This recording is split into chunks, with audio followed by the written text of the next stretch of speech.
It is Friday, July 7th, 2017. It is 8 p.m. Pacific Standard Time, so you know what time it is. It's time for a little bit of coin metal. And, as usual, I don't have shit today on my Twitter feed at all, man. No, actually, I do have just a teeny tiny here and there. Enough to get us going by. And today I did kind of want to talk about bubbles and whether or not Bitcoin itself and the entire cryptosphere is actually in some sort of bubble action. And so that is pretty much what we're going to be covering today. Unfortunately, it was a zero production on Get Your Ass Kicked Jiu-Jitsu Friday, because I did not go and get my ass kicked at Jiu-Jitsu today. I actually opted to take a day off. It was very hard to do. It was a process that lasted about 2 hours in making that decision. And, you know, I can't help but feel guilty. You know, it's like I have to do jiu-jitsu or something like that. You know, I mean, there's, in my mind, I have to go in there and I have to do it. And not doing it because of the greater good, you know, wanting to let my body heal up and so I could go about it more righteously and more vigorously, or at least as vigorous as I possibly can.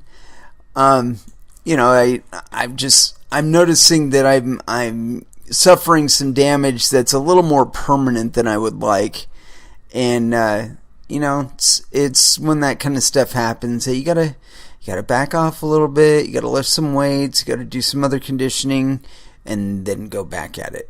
I don't know, I might go back in tomorrow and just do like a fundamentals class or something, or maybe some open mat drilling with some of my classmates. But yeah, I couldn't do it. I had other stuff that has been weighing very heavily on my mind, primarily my greenhouse project, and so finally moved forward a little bit with that today, and so that's a positive note. You know, I've been playing kind of behind the curve, and there really wasn't too many excuses for it other than just lack of finances. But, you know, these things have their own schedule, you know, and they're a little bit beyond our control, you know, because they're not our schedule, you know. So anyway, you know, when I looked at Bittrex this morning, basically all of the top coins, it was all red. It was just red from top to bottom, including Verge. Apparently there was some major altcoin sell-off action over the night period last night, between Thursday and Friday.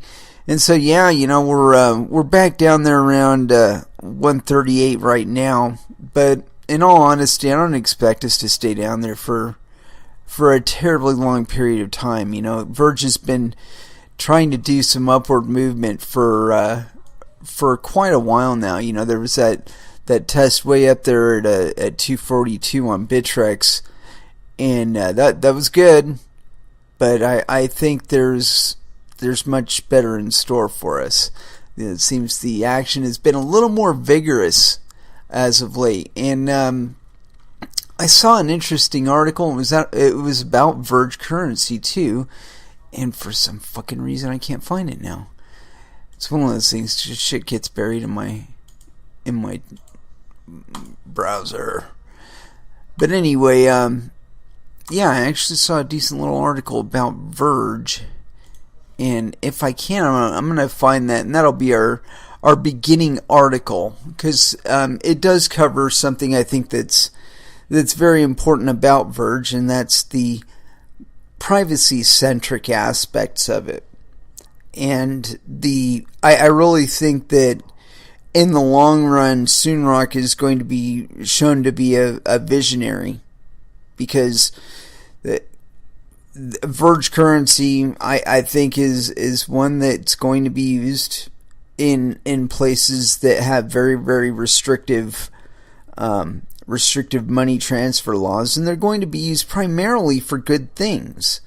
And when I say good things, I'm not talking about transacting drugs or anything like that. I'm talking about like ordinary commerce, like somebody buying some food, or rent, paying their rent in Verge currency or something, or using Verge currency to do that. And point being that I think that in an ever-tightening economic realm that we're going into, currencies such as Verge are going to be that much more necessary, Anyway, let's go ahead and get into our first dance for the evening. And what the hell? Because the first thing I saw on Bittrex was nothing but red. Spill the Blood by Slayer here on Coin Metal.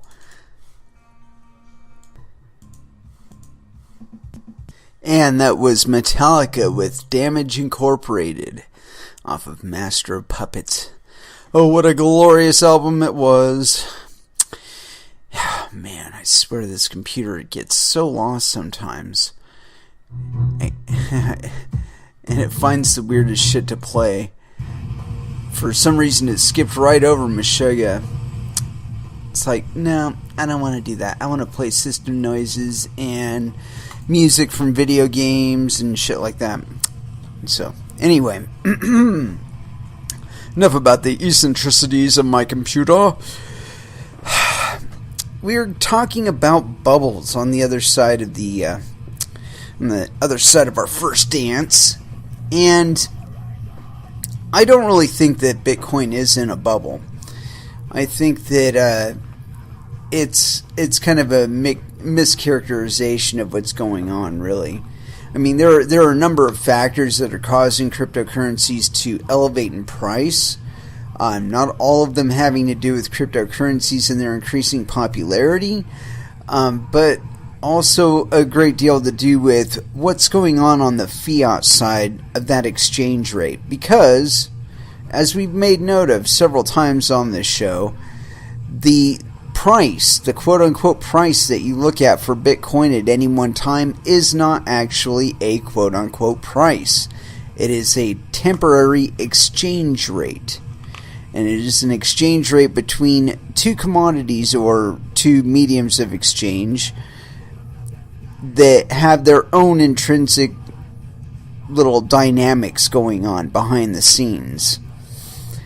And it's only in the price, or quote-unquote the exchange rate, where we notice this, or where we notice it most directly. And so it's really easy to affix on the quote-unquote exchange rate and assume that it has some sort of materialistic or material or permanent kind of reality behind it. And unfortunately, that's just not the case. People bitch about the volatility of Bitcoin or other cryptocurrencies, unless of course it's going in their favor, and then it's hallelujah, man. It's time to go down and call up the Lambo dealer and start talking about what color to get your new vehicle in. But when it's going the other way, though, now we need to go talk to the SEC and the FDIC and the FTC and talk to all these people and see about, how legal is this shit? Did I just get screwed, or yeah, whatever.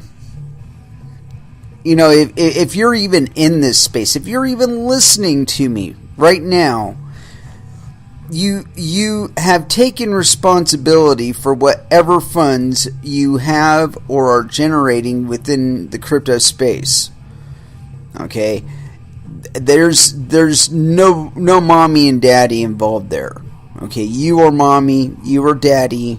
You need to watch out for your own bunghole, because there isn't a federal organization out there and you know what, even if there were one, they still couldn't protect you.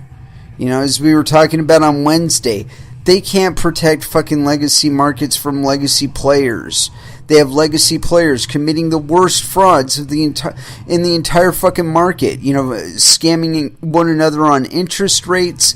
You know, the central banks colluding with one another to defraud other members of the central bank things, or the central bank cartels or whatever. And the rest of us are suffering when that shit's going on. You know? It's like that's not happening in a vacuum. You know, their greed and whatnot has real world effects. And I think that's what's lost on people. You know, it's like they're just like, oh, hey, we made money. Well, how did you make the money? How did you make the money? Did you extinct a species in order to make the money?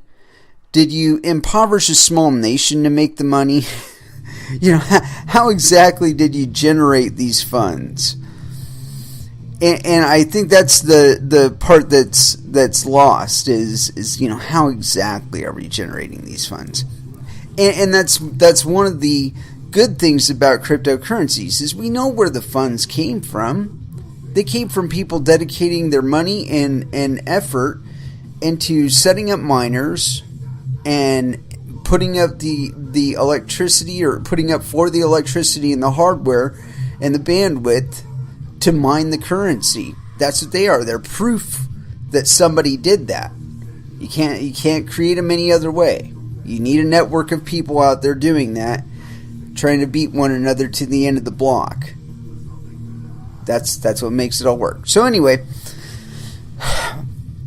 as we were saying about exchange rates, I saw this article on Altcoin Today, and this is actually from somewhere else, and I want to make sure that it's not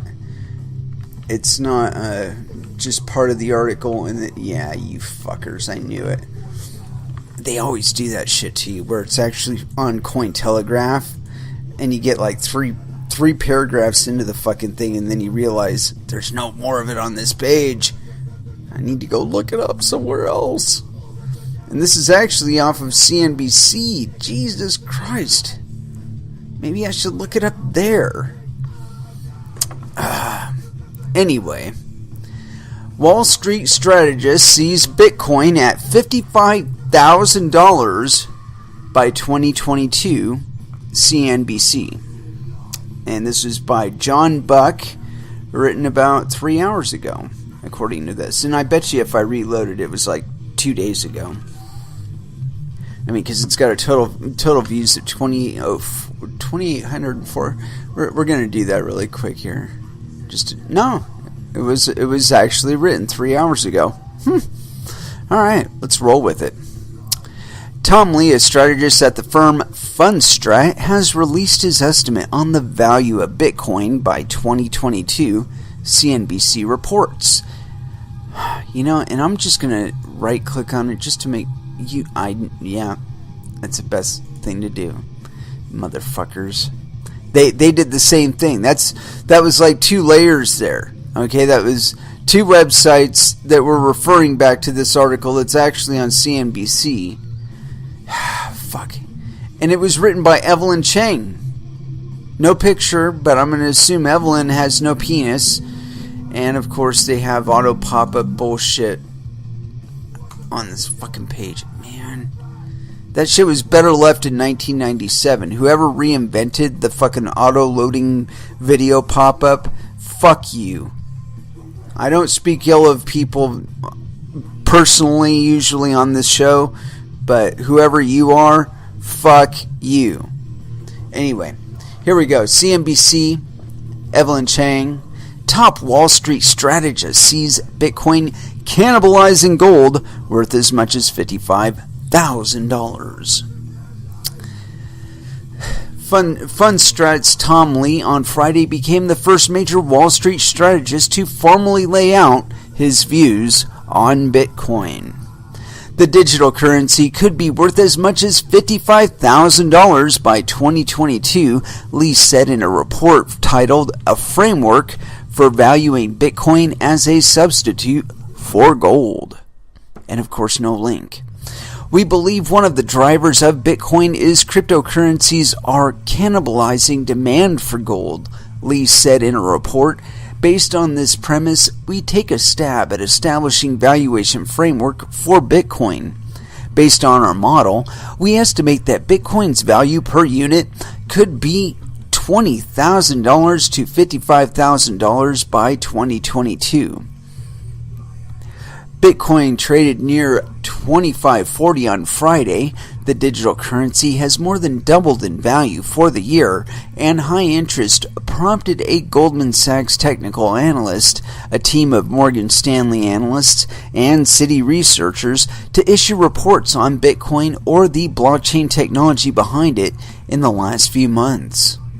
However, Lee is the first widely followed market strategist to issue a report dedicated to predicting Bitcoin's price. Lee also happens to be the most bearish strategist on U.S. stocks currently. He was J.P. Morgan Chase's chief equity strategist from 2007 to 2014 before co-founding Fundstrat Global Advisors, where he is managing partner and head of research. The strategist's case for Bitcoin is a basic supply and demand story, similar to the argument other proponents of Bitcoin use when playing up its future as, quote, digital gold. Gold's market value of $7.5 trillion is exponentially greater than Bitcoin's $41 billion. But Lee pointed out the precious metal supply is, quote, surging as mining soars to all-time highs, while the number of available Bitcoins is rapidly approaching its inherent 21 million Bitcoin limit. A simulation shows that this will slow even further to less than 1.5% growth by 2020, meaning Bitcoin supply will grow even slower than gold, Lee said. Bitcoin is also theoretically a better way to store value, proponents contend, since governments can easily decrease a currency's worth by printing more of it. The constraints on Bitcoin's supply and the potential worth of the digital currency mean there will be high enough demand for a limited product, driving up the price. Bitcoin has already surged from below $1,000 on December 31st to briefly top $3,000 in June. Lee also expects investors could look at Bitcoin as a substitute for gold, and his model shows the digital currency could be valued at $20,300 by 2022. Adding more variables to the model puts the value of Bitcoin in 5 years in a potential range of $12,000 to $55,000 per Bitcoin. In other words, substantial upside exists in owning cryptocurrencies here, Lee said. He also expects central banks will consider buying the digital currencies if the total market value tops $500 billion. Including Bitcoin and its rival Ethereum, the value of all cryptocurrencies hovers around $100 billion, according to CoinMarketCap. In our view, this is a game changer, enhancing the legitimacy of the currency and likely accelerating the substitution for gold by investors, he said. Lee noted a Bloomberg News report that central banks have looked into the possibility of owning digital currencies. In March, Federal Reserve Governor Jerome Powell cautioned in a speech about the potential challenges for a central bank to issue a digital currency, including privacy. To be sure, digital currencies such as Bitcoin often swing wildly and operate in unregulated markets. While the lack of regulation is what has attracted many buyers, many consider Bitcoin the, quote, Wild West. 3 years ago, Mt. Gox, the largest Bitcoin exchange then, filed for bankruptcy and said it lost 750,000 of its users' Bitcoins and 100,000 of the exchange's own. The future of Bitcoin is also in question.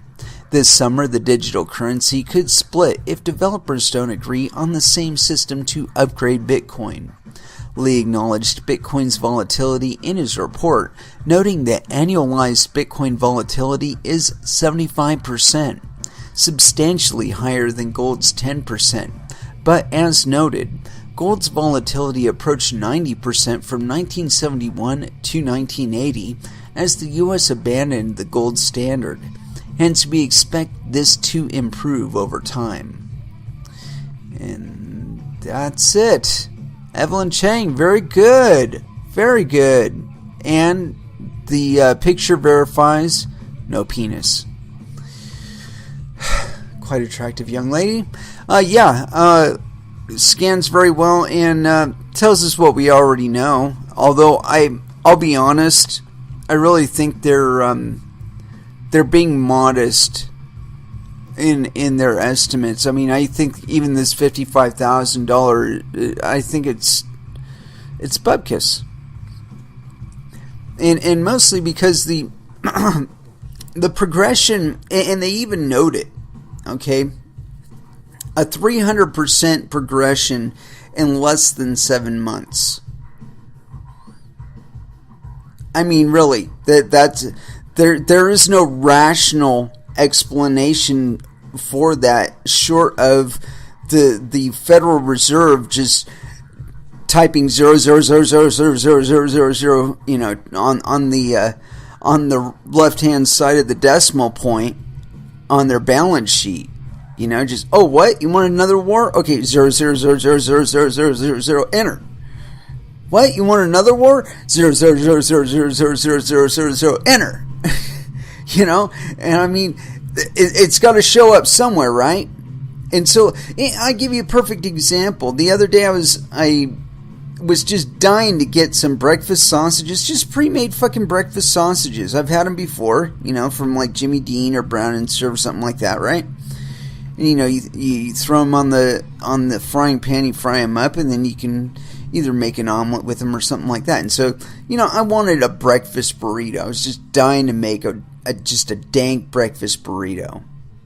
And so I go down to the store and I buy up some Brown and Serve. And the packaging looks relatively normal as far as size goes. And I can't feel a whole lot of shaking around in there. So there's nothing really to give me the impression anything is different from every other time that I've bought these particular sausages. But then I get them home and there's 8 in there, right? And so normally I would say the last time that I bought them anyway, I won't even go normally.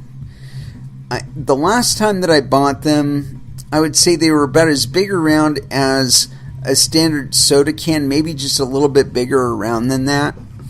And they were approximately, I want to say, 1/4 of an inch thick. So this last time I got them though, they were a little bit bigger than an Oreo. I mean, they're like a meat cracker. This is the effect of quote unquote inflation in sneaky ways, because I can guarantee you the price on those was probably higher. I don't know that I didn't have a receipt or anything like that. But if I were to compare the price to, you know, even back there in December of this year, or of last year rather, you know, if I went to December of last year and I looked at the price for those sausages, I can guarantee you they were about 25, maybe 30 cents more this last time I bought them. And like I said, the volume was quite a bit smaller. It was very unsatisfying, you know, not happy at all. But anyway, that's one of those hidden ways that they create or they compensate for their lack of profit, you know, because of the inflation of the value of the currency that's being used to purchase and sell it. So The point I'm getting to here is that when these people are talking about the value of Bitcoin hitting 55,000, I don't really think they're looking at the fact that the rate of valuation for Bitcoin has been increasing over time. You know, like the jump from 0 to 1,000, and then from 1,000 to 2,000, and then 2,000 to 3,000. It's been accelerating, okay? And this isn't just because of the fact that we're getting, like, I want to say it's like 1 million new users a month or something like that now. But, I mean, it's some outrageous number. I don't think it's that high, but it's some outrageous number. Somebody's wallet company or something made note of how many additional users, and it was either like 100,000 additional for the month, or I think it might have been Coinbase was saying that they were getting like 10,000 or 100,000 new people every month. You know, and that's fast enough to cause an increase in valuation. But in addition to that, I think we're also looking at the depreciating value of the US dollar. And so again, I think 55,000 is very, very modest considering the rate of acceleration in the depreciation of the dollar over even the last 6 months. You know, like I said, this article makes note of the fact that it's gone from about $1,000 up to $3,000 within the last 6 months. That's a 300% appreciation in 6 months. That's 100% every 2 months. 100% every 60 days. I mean, give you a little perspective there. 10 weeks. Yeah, roughly. I don't know. Point being that it's very, very fast. And so there is, in addition to increase in interest, there's some massive devaluation of the US dollar going on. And I think one of the only reasons why we're not noticing it as much as we should be noticing it is because of things like Syria and Libya and Iraq. They're basically hemorrhaging oil out to the gray and black market that's ending up into the legitimate market. And there have been multiple convoys filmed. As a matter of fact, I think if you look this up on Google or DuckDuckGo, you can find it, where the Russians had basically nuked not nuked, but they flattened a convoy that was stealing oil out of, I believe it was Syria. And so, I really think between that and fracking, because I guess the fracking production here in the U.S. is just going through the roof. The tar sands also in Canada has been going up too. So, between those things and the illegitimate oil coming in from Iraq, Syria, and Libya, I really think that that's the reason why we're not seeing it as significantly in energy markets as we ordinarily would. We're seeing it a little bit in gold. There's been some gold and silver action going on, and I think silver is one of those that they've been kind of underplaying for a while now. But yeah, like I said, we're seeing all kinds of little indicators that there's massive fiat inflation going on, and not just in U.S. markets. And it's being reflected in the price of Bitcoin, the quote-unquote price, the exchange rate in Bitcoin. And so, anyway, again, Evelyn, excellent article, but I think the fact that you entirely left out the fact that there's been a lot of fiat inflation going on, I think that that's unfortunate, because it's probably the biggest factor in this entire story, and like I said, I think their numbers are just, I won't say illegitimate. I'll just say they're modest. But just to give you an idea, I've been trying to straighten something out with Kraken for a while now. And I think I may have actually finally jumped through enough flaming hoops to get my tier 3 legitimacy with them. But so in the process of doing this, I had to try and establish my my physical residence, where I happen to live. And that's a little bit difficult given my living situations. Anyway, so I remembered that I had a Charles Schwab account, and so I started talking to them about, maybe sending me a statement or something so I could send that to Kraken as some sort of, proof that I am who I say I am. I live where I say I live. I'm not a fucking terrorist from Azerbaijan or some shit like that. And so anyway, I got to talk to a guy that was a broker, I guess, or an account manager or some shit. And they don't even handle cryptocurrencies. And as a matter of fact, he was talking very dismissively about cryptocurrencies, and I couldn't help but be surprised. It's like,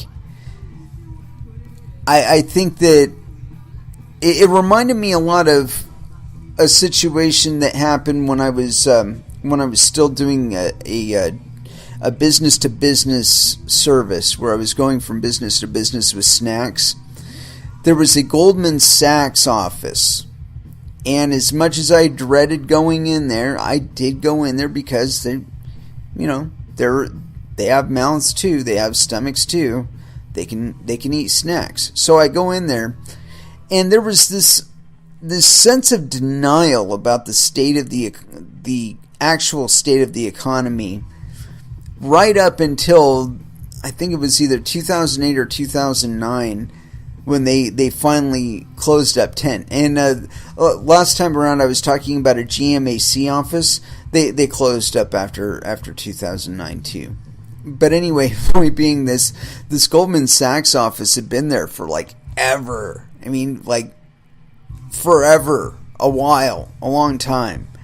And they slowly like winnowed their numbers down and winnowed their numbers down and winnowed their numbers down, and like every time I'd go in there, there'd be fewer people, and the people that were there were a little more stressed, and were a little more distressed seeming. It just, it was obvious that the desperation was finally setting in. But I was servicing these guys back in 2005 and 2006, and I could see it coming.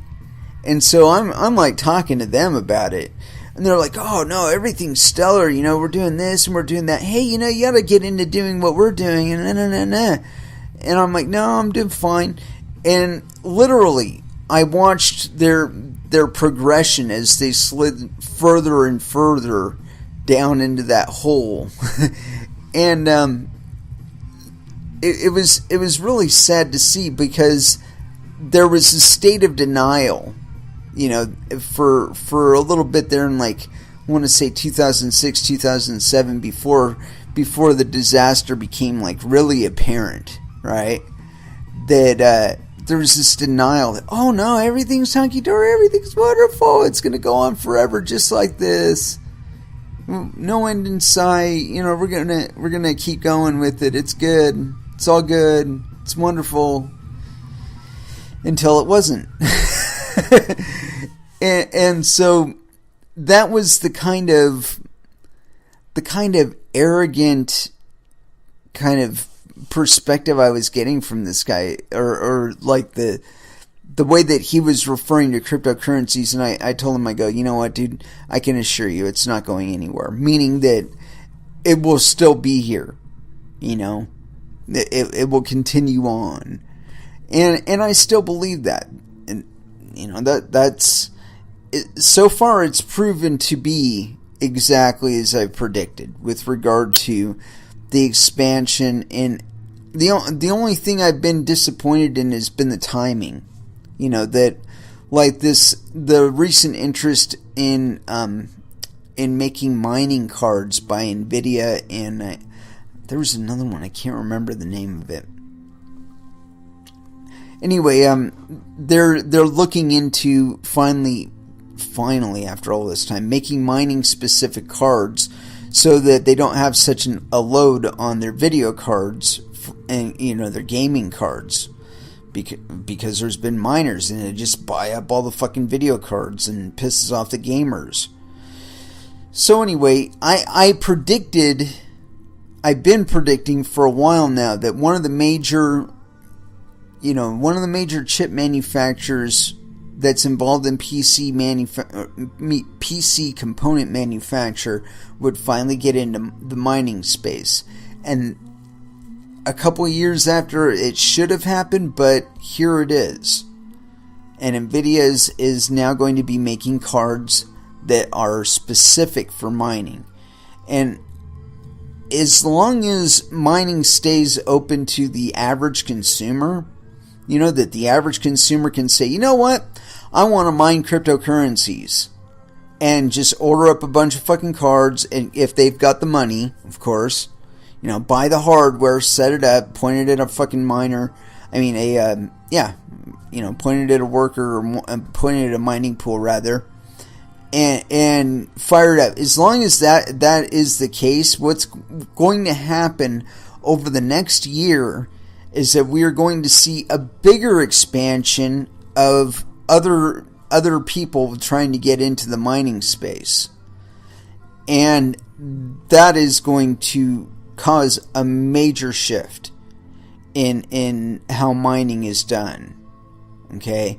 It's like I've been saying this for a while now, that the issue with regard to China having so much of the hashing power and whatnot, it's temporary.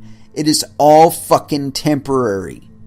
There's no reason to assume that it will exist as it does into the future. Just no reason to do it. The fact of the matter is in China, they're still expanding with regard to their population.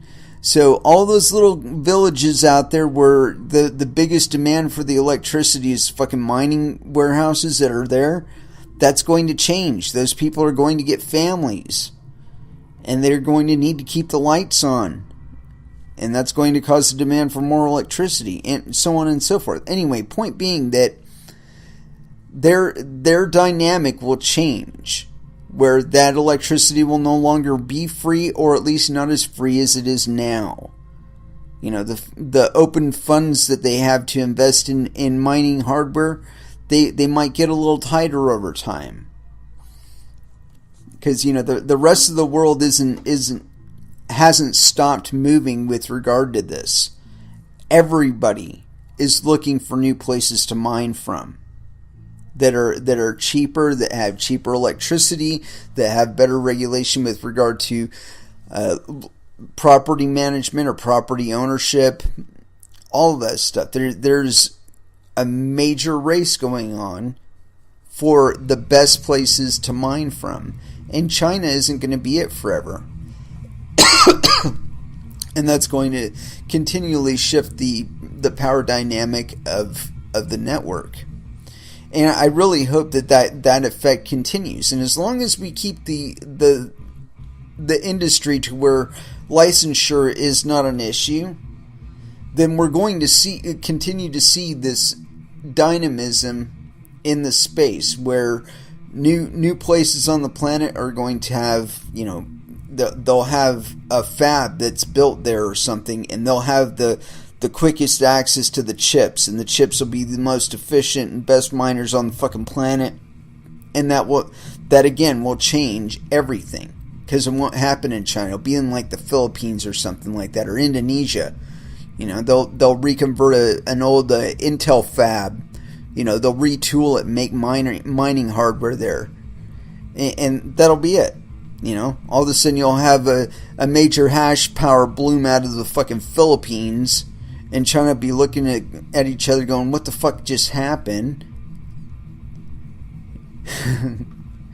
The Craig Wright did talk about privacy with regard to ownership of, or ownership, of your developments and stuff, and that you should have some sort of right to use your closed source hardware or whatnot, and fuck everybody if you decide you don't want to put it out there for everybody else to get.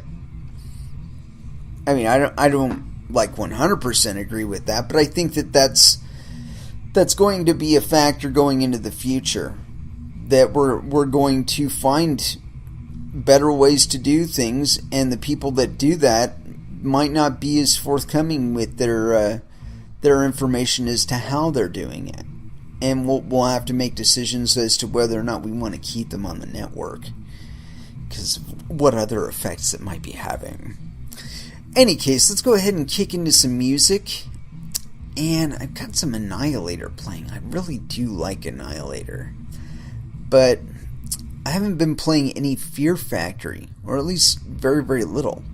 So let's go ahead and kick it down. Obsolete, off of the album of the same name by Fear Factory, here on Coin Metal.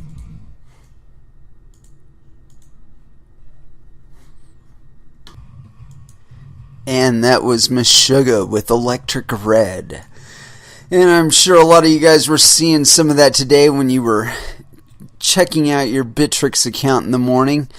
That list of all those coins in the red.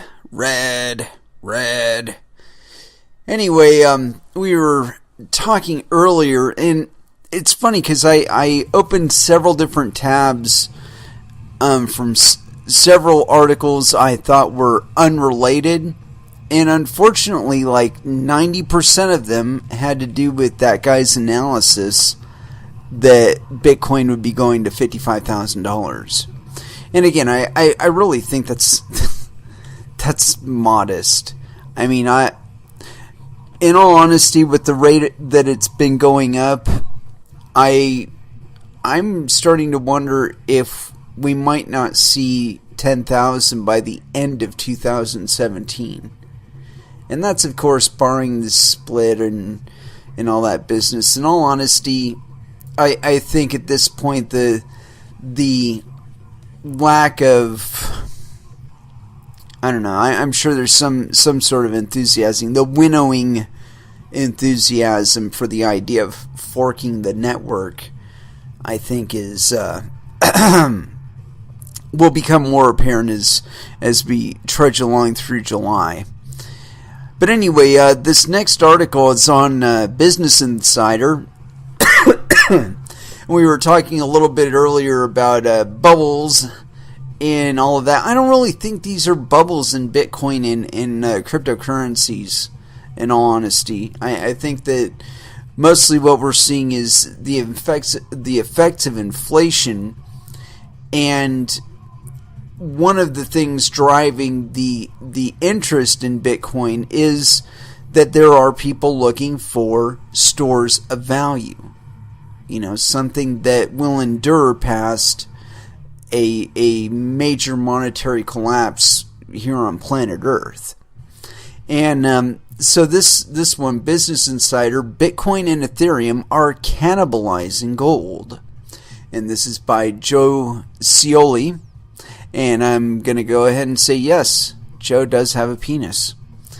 Investors have cash to burn right now, and based on the astronomical performance of cryptocurrencies like Bitcoin and Ethereum, that's where a lot of it is getting funneled. And just one side note right here, on the previous article that we read, Ethereum was spelt with a lowercase e and Bitcoin was spelt with an uppercase B. On this article, it's actually exactly opposite. Bitcoin, lowercase b, Ethereum, uppercase E. Very interesting. Continuing. That's where a lot of it is getting funneled. This is coming at the expense of gold, says Tom Lee, the managing partner. And again, this is the same asshole that wrote that. Sorry, Tom, you're not an asshole for writing that analysis. It's just that it seems like nobody else has any individual thought. Cause like you're it. Anyway, here we go.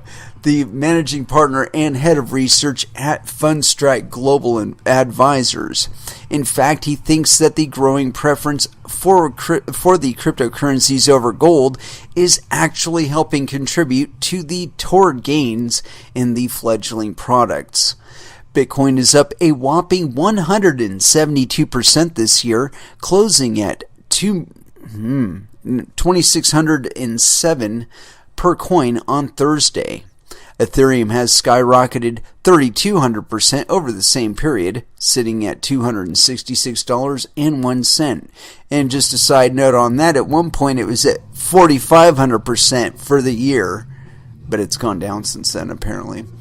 One main factor driving demand for cryptocurrencies is the reduction in supply that's been seen in recent months, according to Lee. He notes that the rate of Bitcoin units added has been more than halved over the past year, from 4.4% to 4.4% from 9.3%. With mining slowing down, Bitcoin won't reach its theoretical maximum number of units until 2045 or later. What? It's supposed to be 2140, you dipshits. Meanwhile, Lee finds that gold production has risen sharply since 2009 and now sits at 3,100 metric tons, the highest on record. Cryptocurrencies are cannibalizing demand for gold, he wrote in a client note on Friday. Bitcoin is arguably becoming a scarcer store of value. Investors need to identify strategies to leverage this potential rise in cryptocurrencies. So with all of that considered, how high can Bitcoin go? Fundstrat's base calls for the cryptocurrency to expand eightfold to roughly $20,000 per unit by 2022. But in the most bullish scenario, Bitcoin could reach as high as $55,000 over the same period. Our model shows gold's value being relatively static against a rise in Bitcoin, Lee says. One potential wildcard that may speed up investor allocation into cryptocurrencies could be buying by central banks. Bitcoin currently has an aggregate value of $42 billion right now, and if that climbs above $500 billion, it's a very real possibility, according to Lee. Already, central banks have looked into the possibility. Lee says, in our view, this is a game changer, and blah, blah, blah. Same fucking shit from the previous article.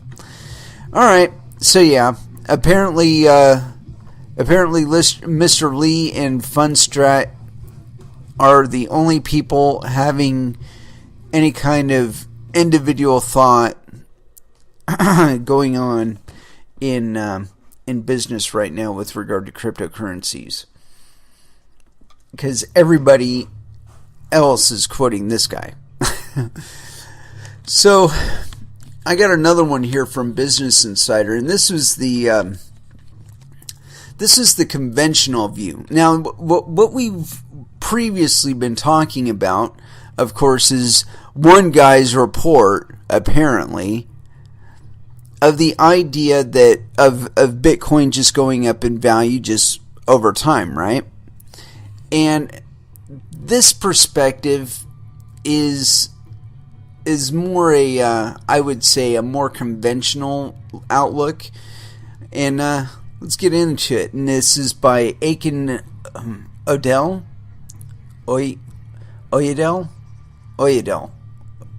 I don't know. My apologies, Aiken. And apparently he does have a penis. Picture indicates as much. Bitcoin's bubble is unlike anything we've ever seen before.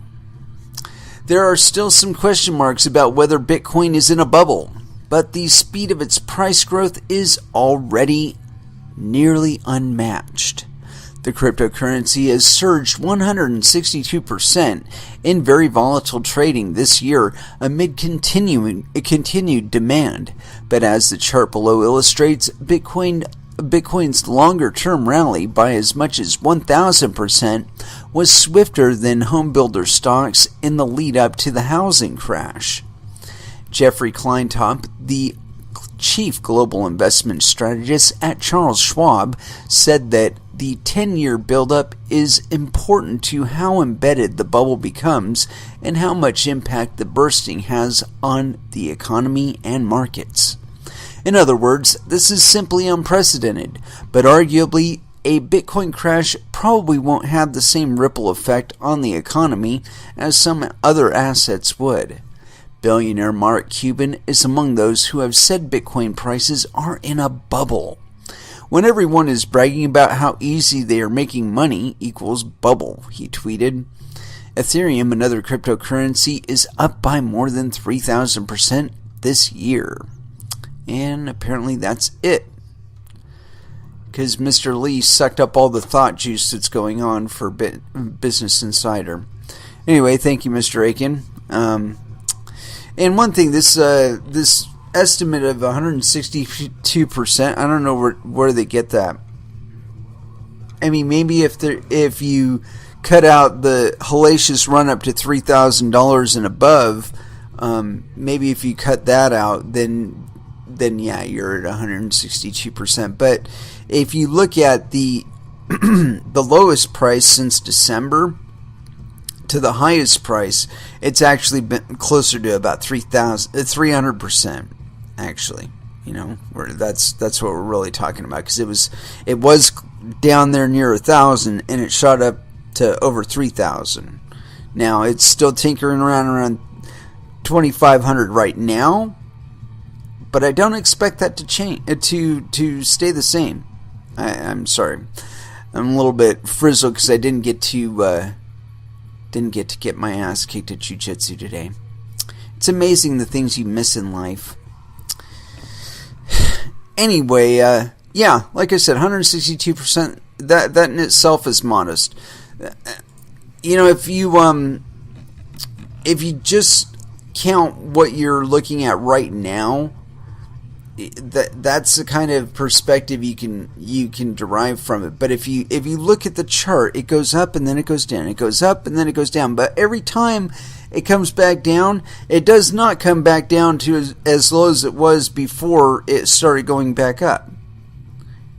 The lows are higher every time, and with very, very rare exception. I've said it before that you could basically buy a Bitcoin or buy as much Bitcoin as you can today, and in 3 months you could liquidate it to US dollars and you will have made a profit. And that has been true for every 3-month period, and I think I said 6-month period to begin with, but even so, every 3-month period, 3 months, if you pick any 3-month period during the chart, on the chart, there's very, very few of them where you could have bought at one point and then sold at the end of those 3 months and not made money. I think the crash from 1,000 down to 200 or whatever the fuck it got down to, I think maybe that one you might have had a little bit of difficulty because it tinkered around 200 for a very long time. But the point being is, if you cut out just 1 or 2 sections out of that, maybe you'd have 2 sections in that entire chart where you could have picked a 3-month period and bought at one point and then sold 3 months to the day later and not made a profit. Otherwise, there's no other periods on the chart where, as a matter of fact, this fucking thing has a chart. Yeah. I don't see a spot on here where you could have bought at one point, sold 3 months later, and not made money. I mean, what? 1, 2. That's it. 2 spots. The rest of the time, the fucking thing has been going up. And it's slowed down a little bit, but I expect it to continue to go up. Why? Because they have not stopped printing US dollars. And that's what we're valuing fucking Bitcoin against. and there will only ever be 21 million of them. And I don't know where they got this estimate of 2045 being the date that they're supposed to be all mined on. They're supposed to be all mined on by 2140. I don't know how that's changed or if that's changed, but that's supposed to be the date that the last Bitcoin is mined. But yeah, they made note of the halvening, though, even though they didn't actually note it as something that was expected, something that normally happens in the cryptocurrency. And it's kind of interesting. I think one of the reasons why people misread cryptocurrencies is that we're used to valuing things in debt vehicles. Machinations that were dreamt up in a banking boardroom or Goldman Sachs boardroom or some shit like that. But they're debt vehicles. They're not quote unquote assets per se. They're just debt vehicles. They're like, give us some money up front and we'll pay you a dividend off of what we make in a profit off of what we invest the money in. And that's a debt vehicle. So Bitcoin, though, on the other hand, is an indicator of work already done. No work done, no Bitcoin. There's a lot of people that would like to change that, but that's the way it operates, and that's the way honest cryptocurrencies operate, is that there's some mining or some work done in running a node or something like that involved in the accumulation of new coins. You actually have to do the work. And like I said, there's plenty of people that would like to change that, and there are plenty of people that are going through a lot of effort to change that about Bitcoin, but I hope they continue to fail. Anyway, another article here on CNBC, and hopefully this article doesn't harken back to Mr. Lee. This one's Goldman Sachs says Bitcoin could rise another 50%. And this one is by Evelyn Chang. And let's see, this was written on the 3rd of July, Monday. And let's see if this, yeah, okay, cool. This is actually an article on CNBC, not an article like referenced from somebody else's fucking website.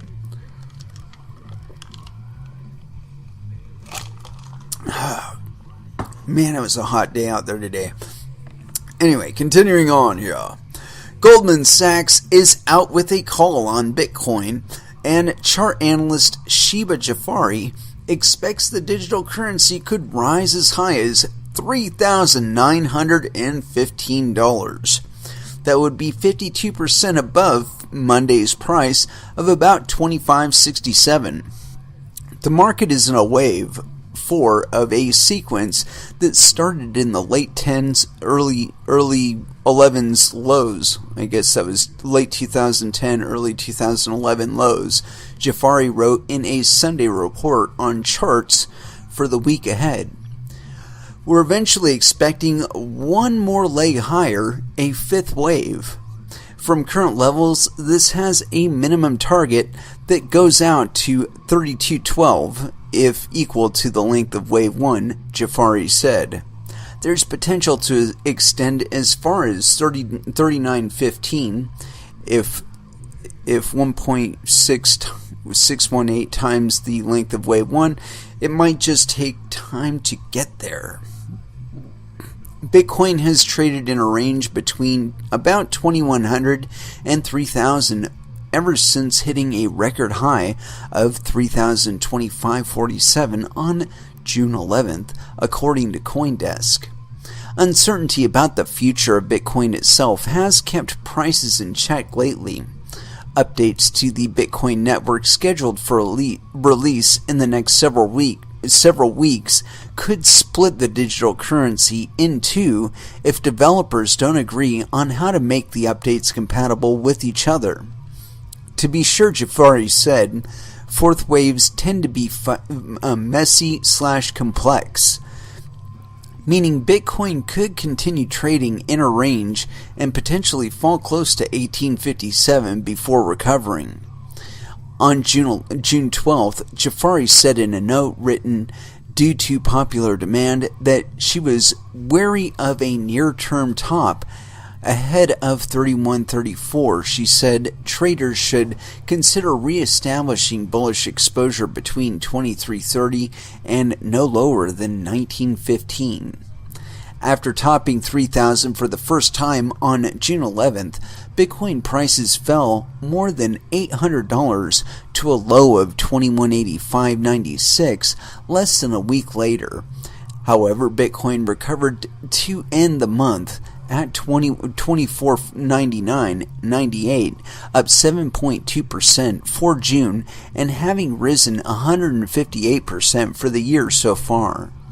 The Goldman reports illustrate how mainstream Wall Street is paying closer attention to Bitcoin despite high volatility and lack of regulation in the digital currency world. This week, Bitcoin and the blockchain technology behind it made the cover of a well-respected investing magazine, Barron's. Gosh, that's something I've always sought as a participant in cryptocurrency, getting tagged on the front of Barron's.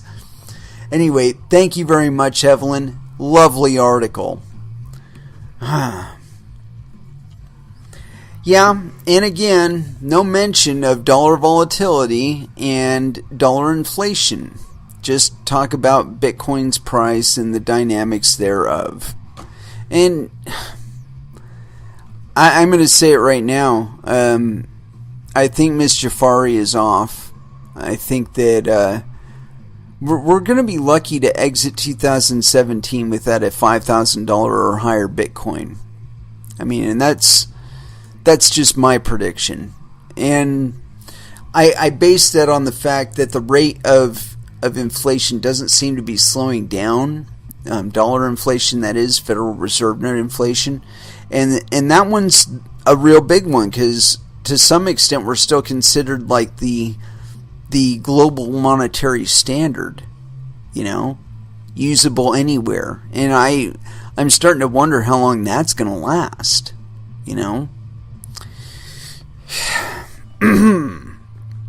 Anyway, moving on. I think it's about time for some music. And I've been wanting to play some Anthrax. And for some stupid reason, this program picks up like everything except the shit that I wanted to play.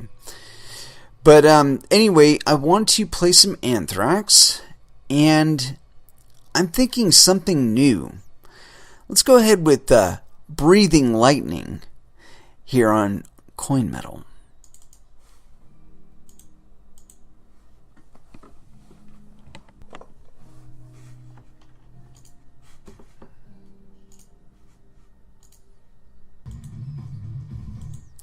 And that was Tool with Vicarious. Very good song, very good song. Although, I've got to say, I was pretty disappointed with 10,000 Days. And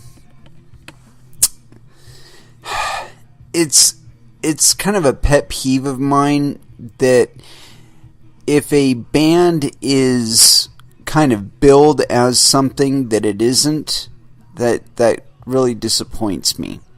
Like with regard to 10,000 Days, somebody reviewed it and said they could really sense the Meshuggah influence. And I was thinking about that. I'm like, oh man, that sounds like that'd be pretty fucking exciting. Tool with a more Meshuggah kind of bent to it. And then I heard Vicarious, and I'm like, oh, okay, yeah, that sounds pretty fucking exciting. And then the rest of the album is meh. I mean, there's some decent parts to it, and I guess people really like it or something, but I don't know, I was kind of disappointed. It didn't have the Meshuggah feel that I was anticipating with that review, and I don't know. I take my Meshuggah very, very seriously. They've been a band that I think has radically altered what people have come to expect of metal bands. You know, their polyrhythmic approach, their 8 and 9 string guitars. Yeah, I think they pretty much invented quote unquote djent, although that's been attributed to them, and it's been attributed to other people, and it's a tone or it's a style, or I don't know, I don't care, but pretty much like before Meshuggah, I never heard of djent, and then all of a sudden I started hearing about djent. Whatever the fuck it is, tone, style, genre, don't know, don't give a fuck, love it all. Anywho, I want to get back into articles here, and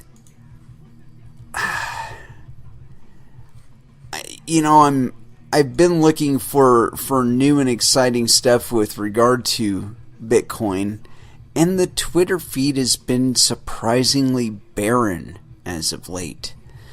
I don't know what to think of that, really, to tell you the truth. And most of the stuff that I do see on here is like videos. I don't want to watch your video. I want to read your article to people. That's what I want. Give it to me.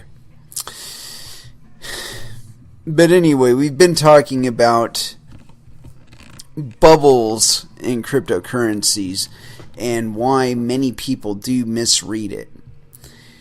And I'll stand by that perspective until I see something different, or something to indicate that it's incorrect or a misperception on my part. But the dynamics that I've made note of have been proving correct time and time and time again. And I will make a humble prediction.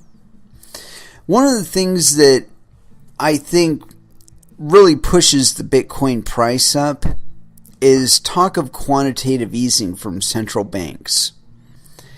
And it's only rumor level now with regard to the possibility of quantitative easing 4 coming from the Federal Reserve. And this is a surprising move, as recently they bumped up the interest rate.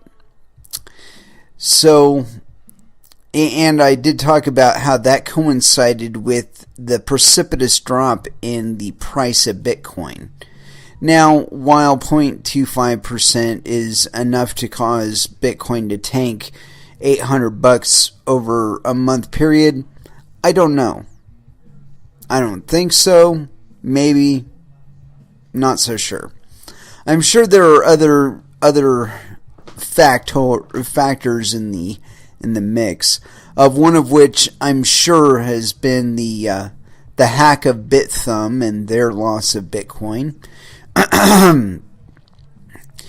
But I've been thinking that there have been people banking on the idea of segregated witness being just a kind of a shoe-in thing into Bitcoin, and because they've been holding on to their Bitcoin for quite a while now in anticipation of this fucking big whiz-bang change, they're going to have all this fucking monetary value. They're going to be able to flex back and forth in their fucking Lightning channel, payment channel, and all these wonderful things are supposed to...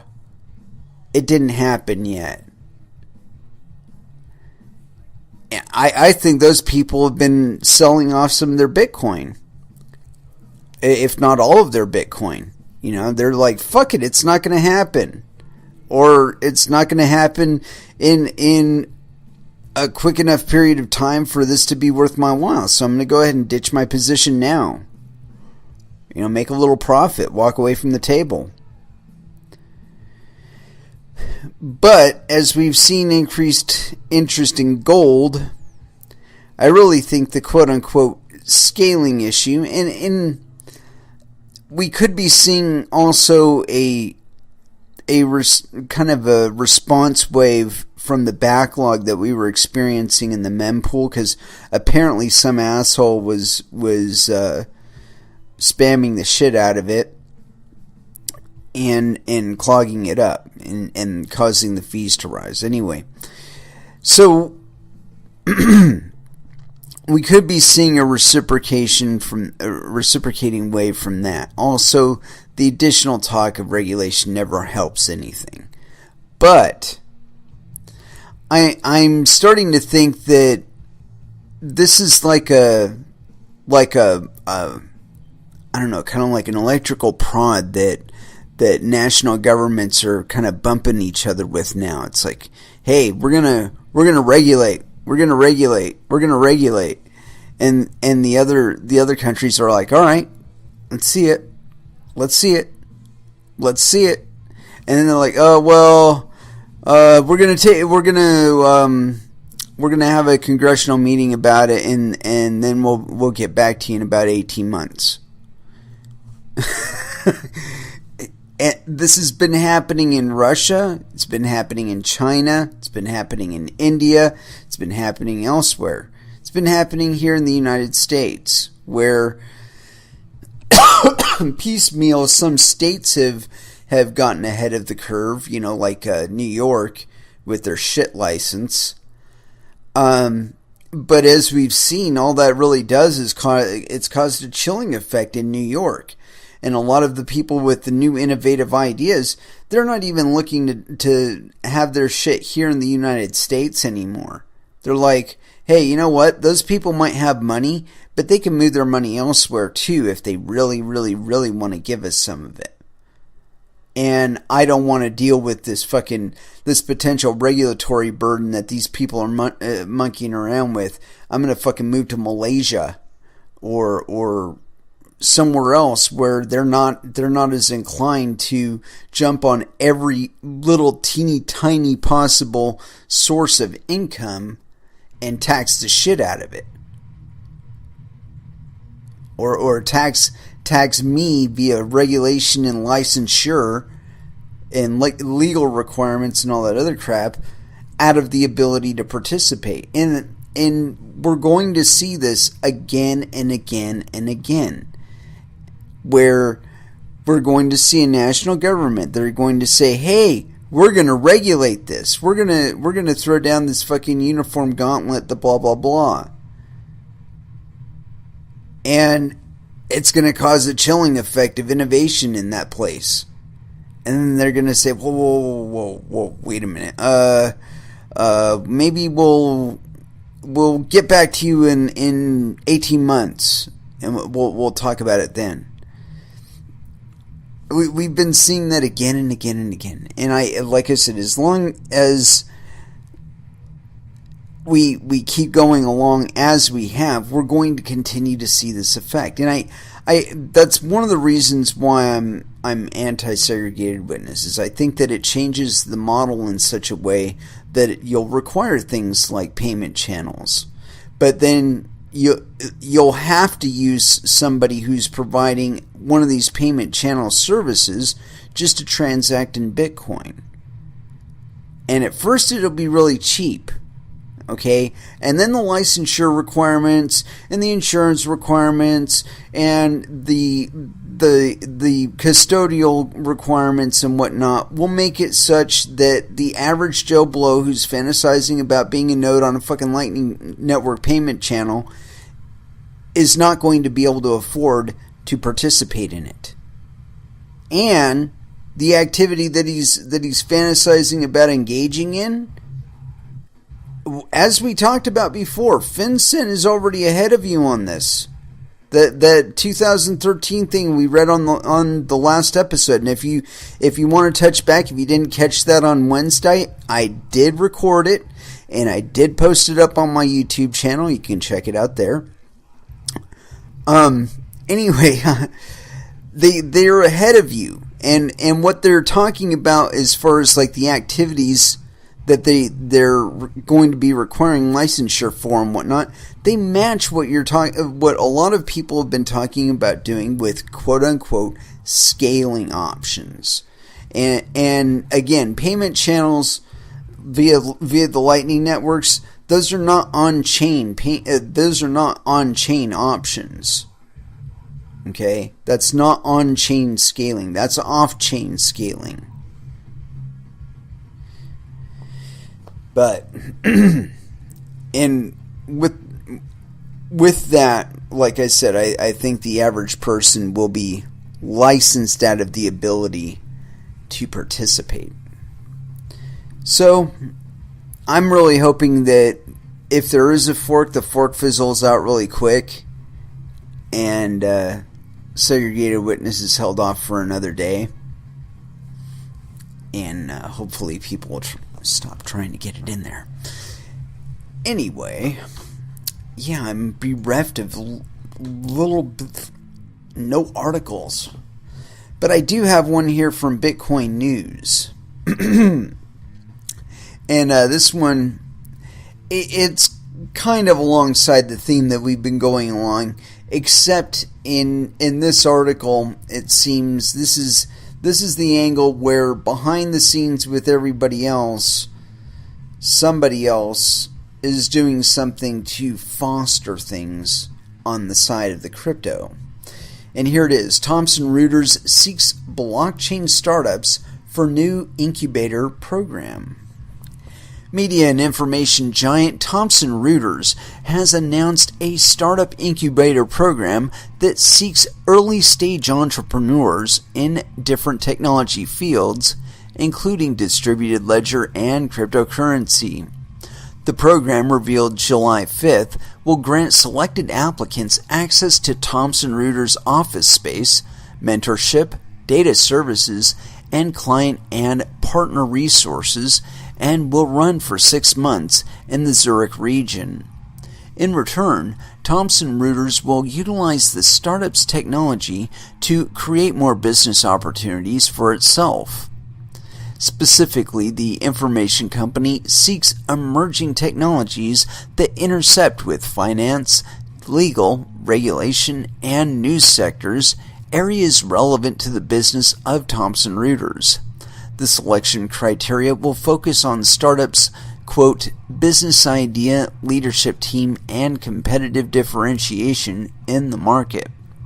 Applications that relate to cryptocurrency and distributed ledgers will be reviewed by Sam Chadwick, Director of Thomson Reuters Financial and Risk Management Division. Notably, he is also managing the recently reported Block 1 IQ initiative, a beta release open to smart contract authors aimed to enable financial information transactions without middlemen.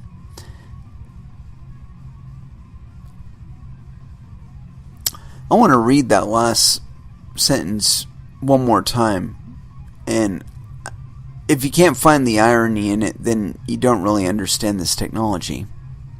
Notably, he is also managing the recently reported Block 1 IQ initiative, a beta release open to smart contract authors aimed to enable financial information transactions without middlemen. I guess we're also relying on those authors not to write in secret backdoors that allow them to snake people's funds or something like that. Something that we in the crypto sphere have seen a recent spat of, as I've seen on a few coins and coin projects. I believe that's one of the neat little, not really all that disclosed or talked about function in Bancor. Where they're able to arbitrarily create new tokens. They're able to seize individual customer funds and accounts and tokens. And they're also, I think they're able to seize the underlying Ethereum. I'm not entirely sure on that last point, but I think that's one of the little caveats that was in Bancor.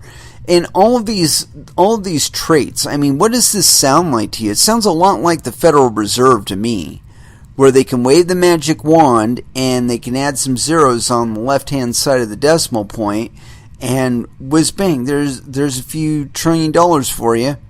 You know, go start your war now. You know, I mean, so Bancor, they're going to be waving around that magic wand too. Oh, look, there's another trillion Bancor notes. Oh my God, how did that happen? Oh shit. All your holdings are now worth 1/10,000th of what they were before. Shucky darn. I mean, and some of you might be like cringing right now, but that's the truth, man. That's the broadest example. You know, I mean, it's kind of extrapolated for entertainment value, but the point being is that's the truth. Do not be surprised if at some point one of these ICOs that's built on top of Ethereum, that this happens, that, you know, all of a sudden just 1 million tokens pops up and is for available for a second round of funding for the ICO or something, some extraneous bullshit like that. But it'll happen within like the first 6 to 12 months of their operations. It's like, oh shit, you know, operating funding is running a little bit high. We don't want to liquidate too many of our existing tokens, so we're going to open up a second round of token sales for the public, and you know, these will be operational at this level, and in 6 months they will be trading at parity with normal tokens, and they will be circulated into the native pool, into the total number of tokens. But you know, it's like it'll be on like leveled tranches, you know, like on month or 3 month intervals. They'll get some additional legitimacy, or, you know, layering or some bullshit like that. But it won't work out, you know. It'll last for about 3 months. Then they'll have run low on money for boats and hoes, and then they'll need a third layer, and so on and so forth. This is how this shit is expanding. Okay, this is how fast the amount of liquidity coming out to the market from central banks is, and how intense it is. I mean, the entire planet is going to go fucking Zimbabwe, and it'll be the Federal Reserve leading it along with a fucking leash. But thankfully, there's cryptocurrencies to temper that. You know, that they can't drag us entirely into it, kicking and screaming, because there is this release valve of cryptocurrencies that can escape. You know, that can take some of that monetary value that people earned and put it toward a commodity as opposed to a debt vehicle, and save that monetary value from liquidation via inflation. I mean, because that's kind of what it is. Like, they're spending your money for you from the future, but now. But in any case, I think this is cool, you know, that Reuters is wanting to start up an incubator program, but functionally, this is something akin to the Chinese model of find the guy that's doing the new shiny and do it more and faster than him, and then use the money from that to buy up a bunch of other people doing new shinies and incorporate those into the bigger new shiny that they can all be incorporated into. It's something like the Facebook model. You know, where they pick up smaller operations, they pay hundreds of millions of dollars for them, and then they incorporate them into Facebook. You know, but China's doing the same thing. I mean, QQ or some other fucking company. We read their presentation material here, and they say unabashedly that is their business model: is find the guy doing the new shiny and either buy him or just copy his shit where available and reverse engineer where unavailable, and then do the same fucking thing except more and faster and cheaper. I mean, that's what this Reuter thing is. Except what they're saying is, hey man, come on out and hang with us in Zurich.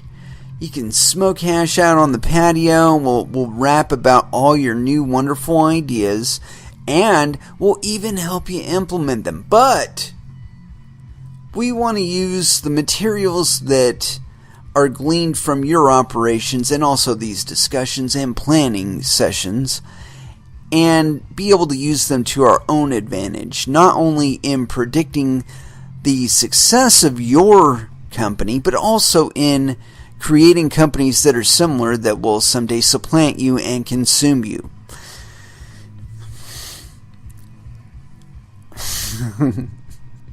Supplant, consume, assimilate, repackage, shit. It's a tough world out there, folks. I don't know. I think that at some point or another that this kind of business model will drive enough of the innovation into sectors that are like so open that it's like beyond the you don't really get the advantage by trying to assimilate it. And I think that's one of the things with Bitcoin is that, okay, so you get into mining and trying to supplant the market by mining faster and cheaper. Well, you can only run so long without that global network knowing that you've got some sort of advantage. And then they start analyzing your outputs a little more closely to see exactly how you're deriving that advantage. And they'll either join your fucking mining pool, or better yet, they'll figure out what the fuck it is that you're doing different and either copy you, report what you're doing to the rest of the world and saying, hey, these fuckers are frauding the rest of the world, or they'll try and do better. And this is yet another one of those dynamics that we've been talking about all night, where the China advantage is not forever. Everything changes. Everything is fluid. And as long as we're not held up with regulation and red tape, that advantage can shift. And it can flow. And as long as it's flowing, it will push along with it a wave of innovation, a wave of development in hardware, in software, in society, in culture.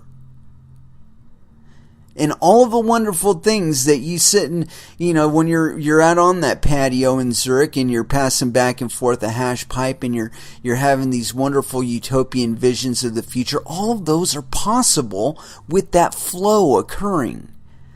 This capture, these attempts to try and contain that within a specific economic or national boundary, the ability to do that is gone. It is gone. The only thing that differentiates whether or not it happens is will. Will and necessity. If somebody has a need for it to happen and they have the capability to facilitate its happening, it will fucking happen.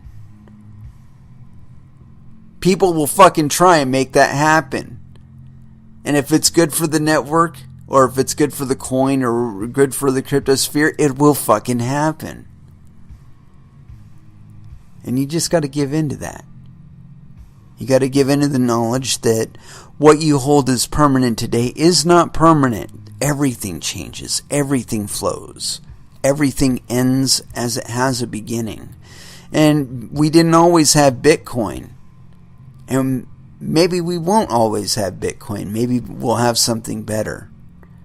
But I believe we will have something better as long as we don't try and hold it back by trying to define it with copyrights and, what's my property and what's your... Fuck all of that. Facilitate the transaction of monetary value in as finite a possible way as possible. And when I say finite, I mean down to person to fucking person. Enable that. If you do, the expanded effect to all of us will be to the positive. It will be facilitating more monetary transfers, and eventually it will make it out to the white market. Because eventually we will be needing to do things like buy cars and buy houses and buy property.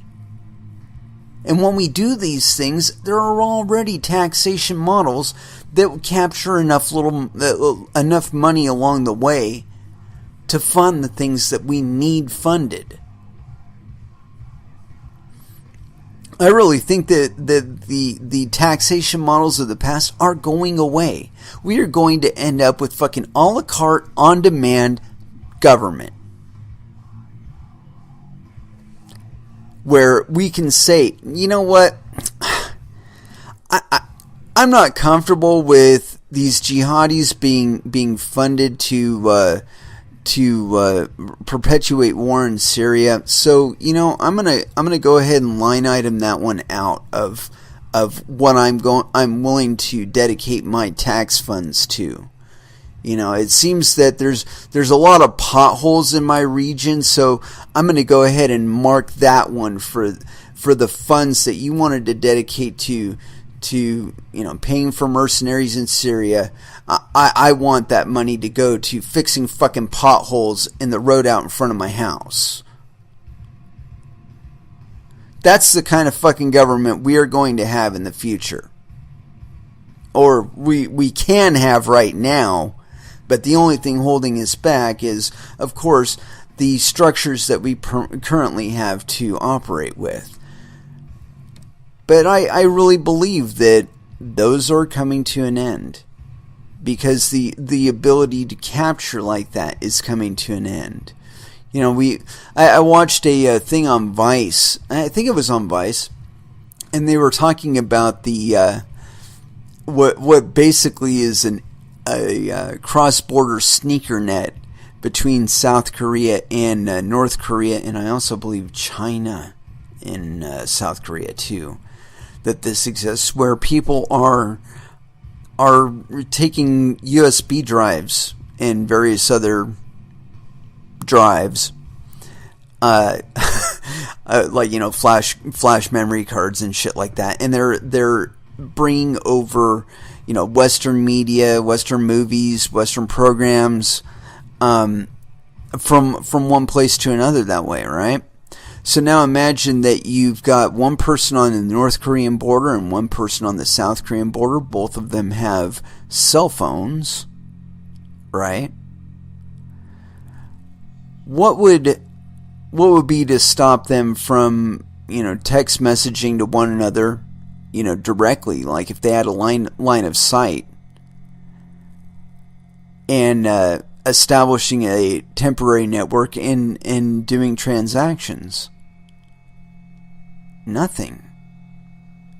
You know, and so it makes it kind of silly to talk about doing the same thing on interstate travel here in the United States. I don't know if you're familiar or not. I believe it was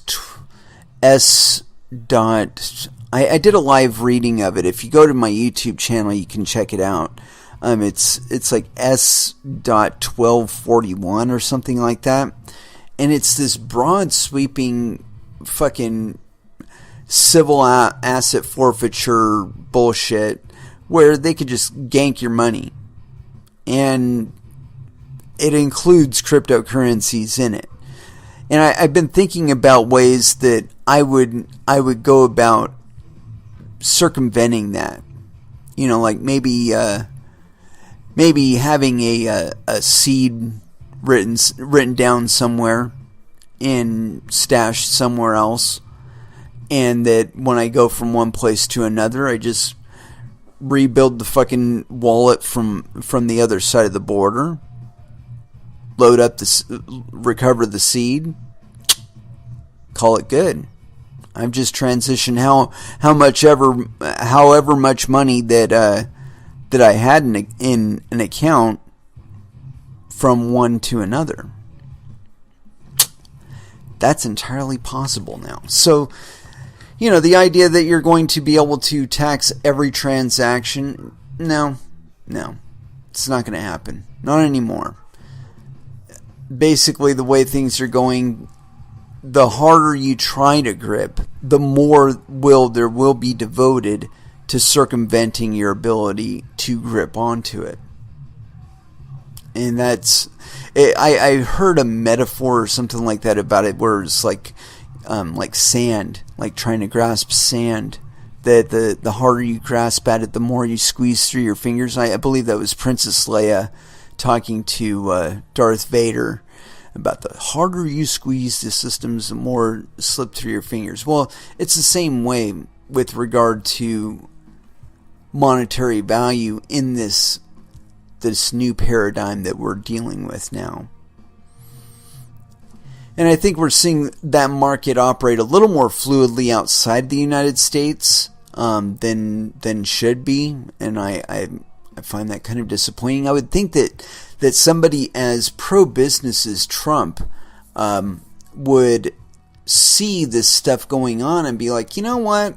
This is going to knock us like a decade behind of everybody else if we pass this shit. The moment we do this, like everybody that's operating currently in the United States that this will impact, that can't afford the regulatory burden that this will put on them, is going to pull stakes and get the fuck out of here and go to like the Philippines or Malaysia or Timbuktu, Madagascar, somewhere, Isle of Man, somewhere where they don't have that regulatory burden.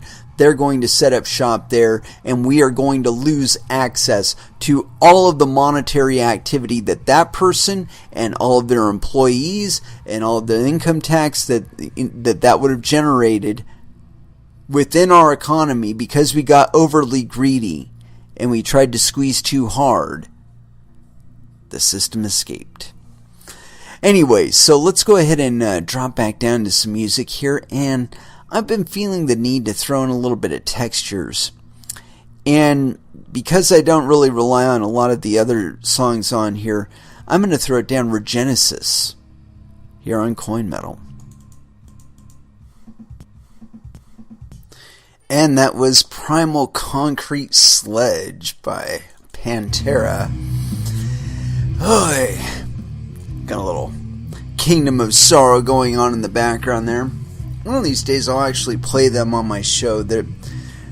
It's kind of like a cross between Crowbar and Hatebreed. I mean, kind of what you would expect out of a joint venture between Kirk Weinstein and Jamie Josta.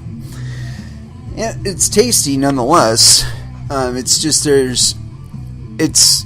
it borders more on like bluesy / sludge, and a little bit slow for the most part. As far as like what kind of tempo stuff I like to play on this show.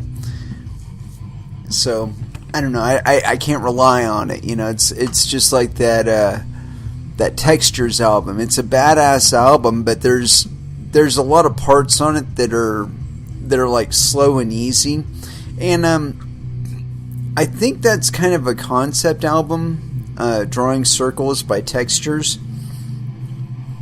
If they didn't intend it to be a concept album, it certainly plays like one, where all of the songs kind of like lead into one another.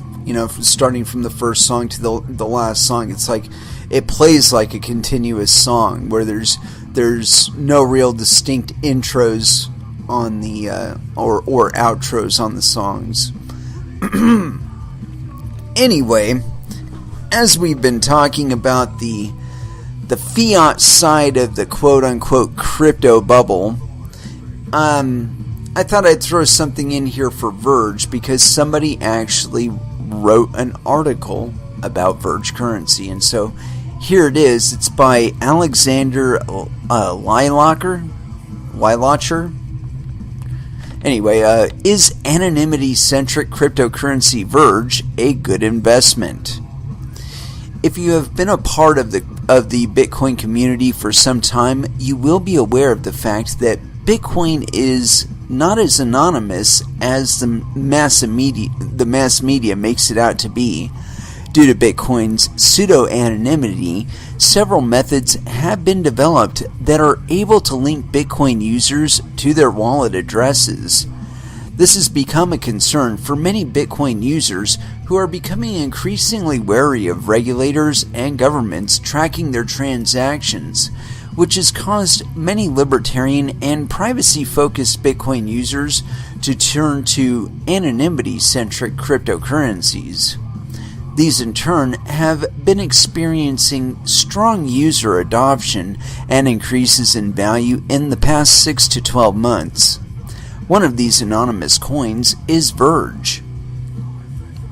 In this article, you will be introduced to the anonymity-centric digital currency Verge, and we will discuss whether Verge would make for a good investment in light of increasing popularity of anonymous coins. What is Verge? The digital currency Verge started trading in October 2014 and is therefore one of the older anonymous coins in the market. However, when the cryptocurrency first launched, it was called Dogecoin Dark. Dogecoin Dark's developers' goal was to make fun of anonymous Dogecoin-based digital currency with enhanced privacy features.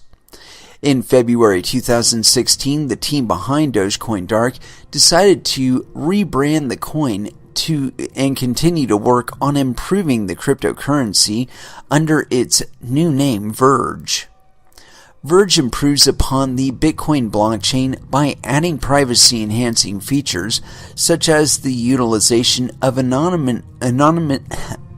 anonymity-centric networks Tor and I2P. It was created and it's spearheaded by Soonrock, whose background is in network security and online privacy.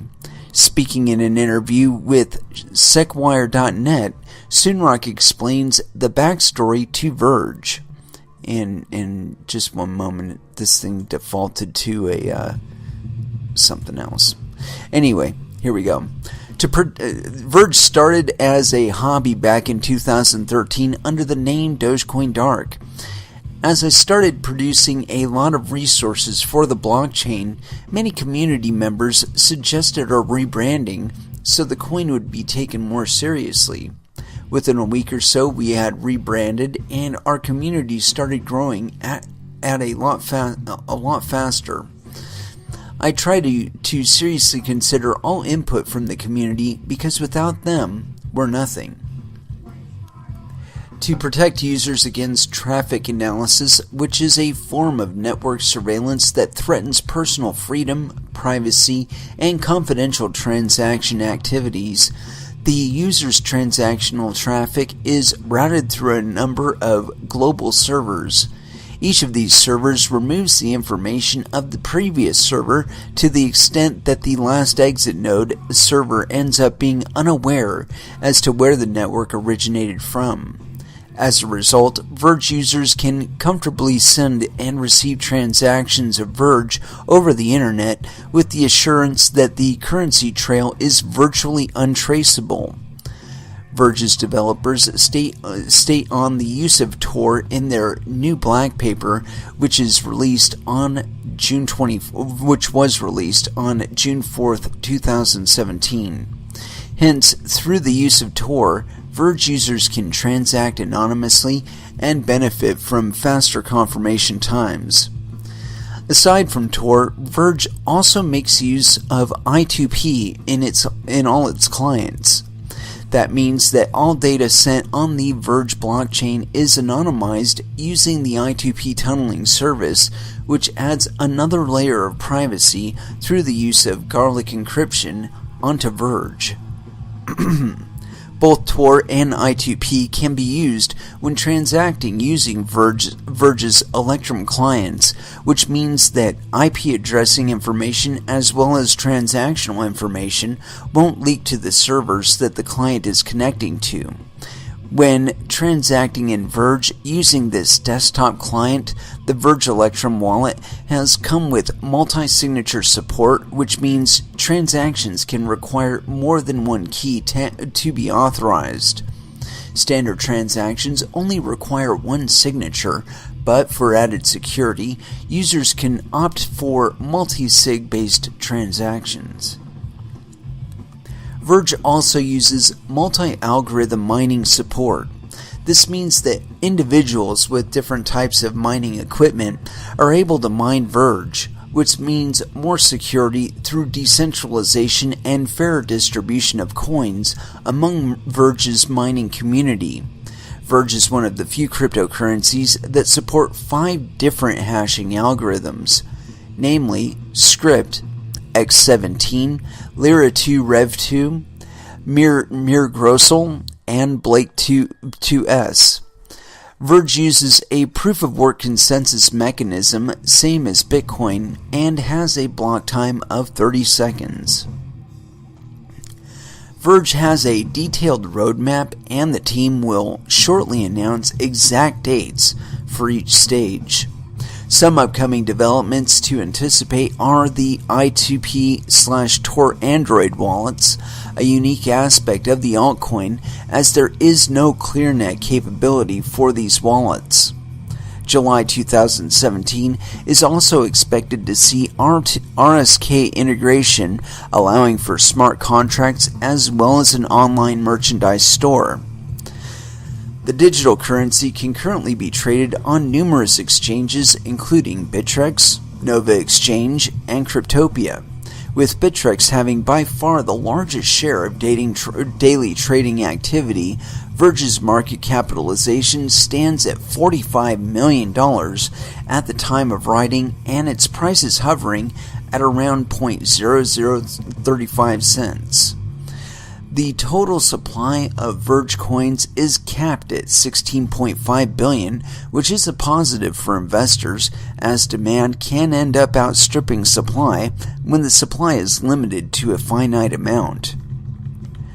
Verge price development.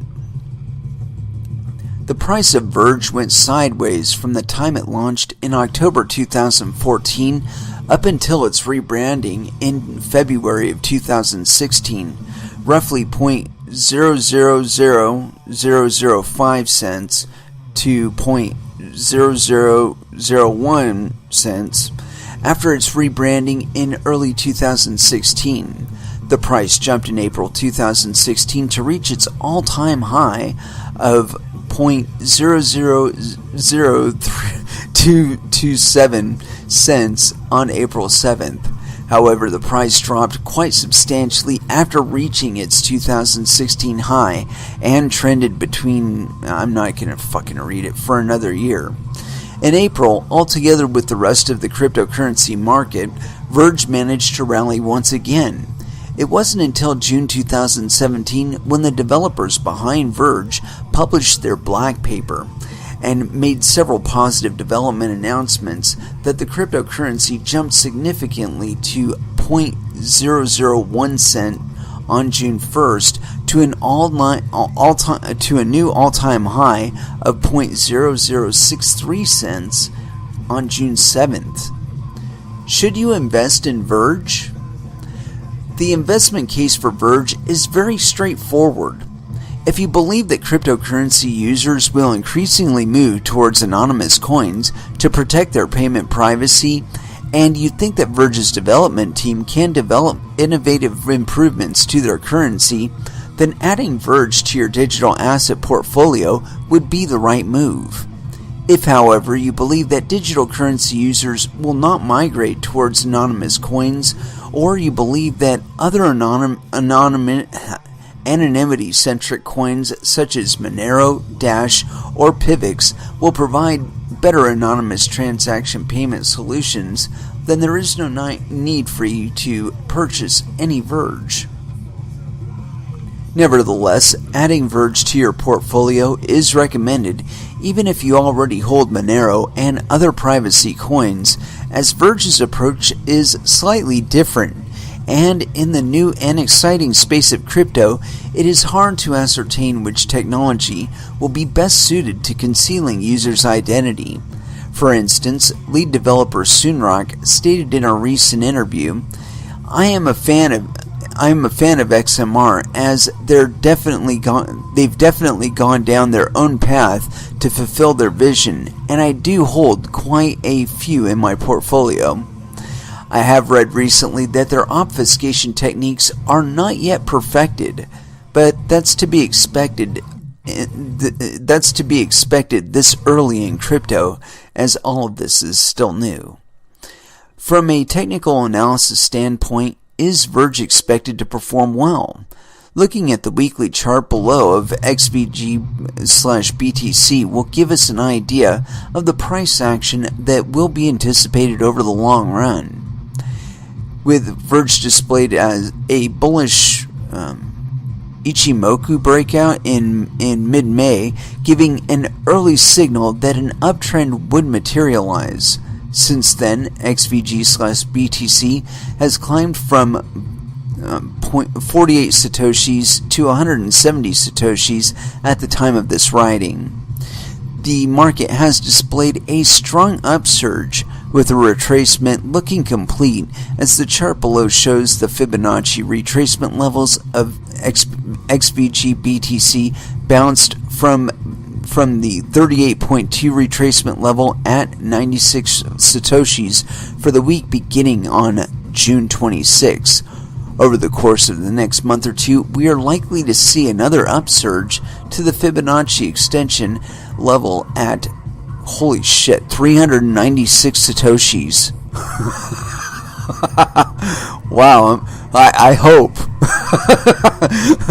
The anonymous cryptocurrencies market segment is becoming increasingly competitive, with currencies such as Monero, Dash, Zcash, and Pivx already having established themselves in the top 50 of cryptocurrencies.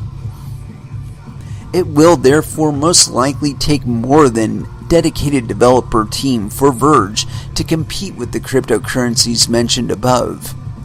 Verge will also need to build a proactive community that is willing to promote the use of the currency and marketplaces that are willing to accept it as a spending currency for the coin to flourish.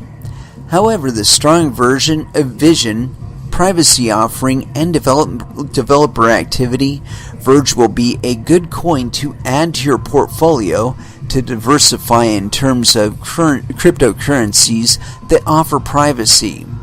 The only thing XVG needs to propel it even further is growth in the community backing it, where CoinGecko gives it a ranking of 39% for this aspect of the cryptocurrency, which could be achieved with its ambitious roadmap.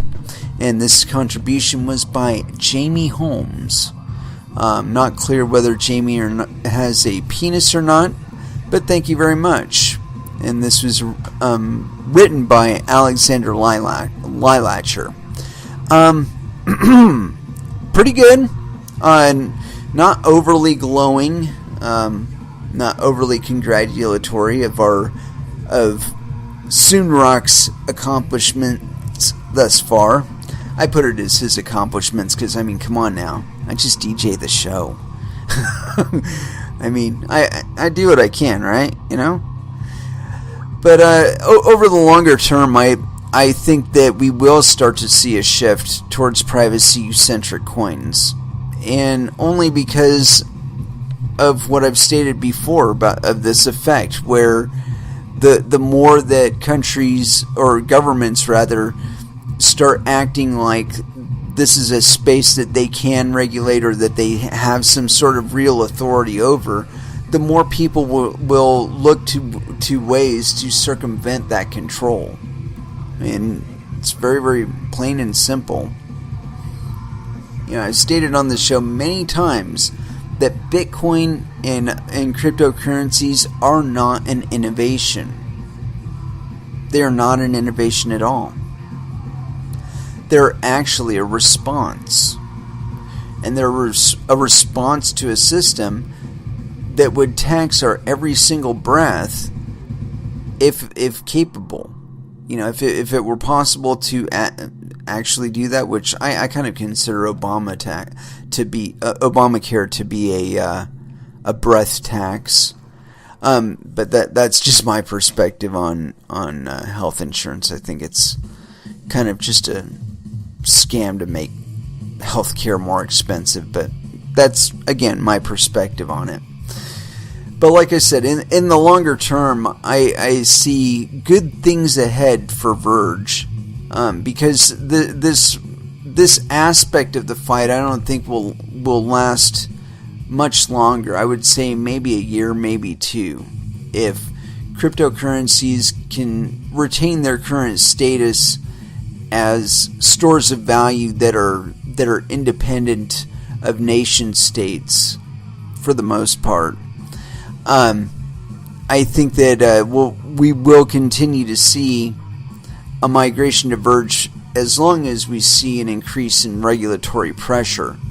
But again, as long as the regulatory pressure remains fluid, we will maintain the fluidity, and the monetary value will go where it's actually deserved, with the currencies and the countries that are best applying the funding and the capabilities of cryptocurrencies. The people that are less willing to put their foot on the throat of innovation and development in the interest of capture for entrenched interests. I think that because the base is able to move into this, people like you and me, we're the people that support the entrenched interests, that give them the influence that gets waved around in Washington and whatnot. And as more and more people shift into cryptocurrencies, those people that were waving that influence are going to see that power lost. And I think it's something akin to Lars Ulrich's response to Napster. That we're still seeing this within legacy finance. There's some capitulation going on. There's some kind of acceptance going on. It's like Andreas Antonopoulos talks about the 7 stages of grief, or is it 5 stages of grief? One of those is acceptance. And I saw something, and I'm amazed that I don't still have it up here. It was with Goldman Sachs and their growing interest in cryptocurrencies, and that's like one of those big dominoes, man. That one, I noted that they and Chase were very, very interested in Ripple a long time ago, and as a matter of fact, they were originally members of the R3 consortium. They were some of the big money backers behind that bad boy. They've since backed out, but I would suspect they've left at least some sort of subsidiary of theirs. Like one of the projects they've launched is still within R3, and so they've got that little tumor there that may grow over time, And I haven't really examined the constituency of the R3 lately. I just know that Goldman Sachs and Chase both backed out of it, and I believe there were other big banks that backed out of it as well. However, like I said, I believe that although functionally disconnected from R3, that they've probably left behind at least one of their little startups that will be reporting back to them from inside the R3.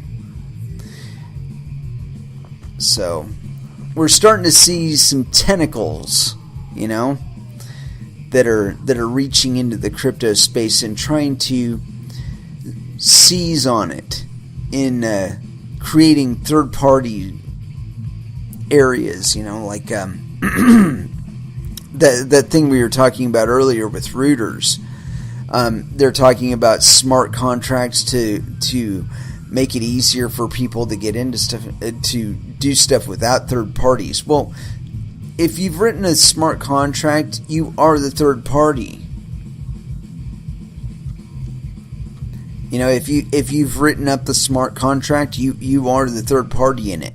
If you've constructed the framework or the form for it, you are the third party involved.